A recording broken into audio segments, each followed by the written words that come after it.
Hi, இன்னைக்கு வந்து நம்ம மிளகு வடை எப்படி பண்ணுறதுன்னு பார்க்கலாம். இந்த வடை வந்து ஹனுமன் ஜெயந்திக்கு ரொம்ப ஸ்பெஷல். இதுக்கு வந்து கருப்பு உளுந்து எடுத்து ஒரு 3 ஹவர்ஸ் சோக் பண்ணி வச்சுருக்கேன். ஒரு 200 கிராம்ஸ் எடுத்து சோக் பண்ணி வச்சுருக்கேன். இதை நம்ம லைட்டாக ஒரு 2 ஸ்பூன் வாட்டர் ஊற்றி மிக்சியில் அரைச்சிட்டு காட்டுறேன்.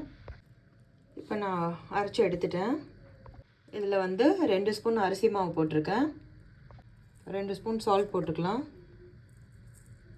பெருங்காயத்தூள் 1 ஸ்பூன் போட்டிருக்கேன். மிளகு பொடி 2 ஸ்பூன் போட்டுக்கலாம்.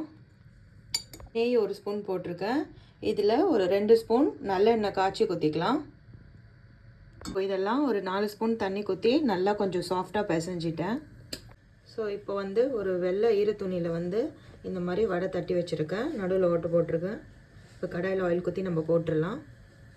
ஃப்ரை ஆகிட்டுருக்கு, நான் காட்டுறேன்.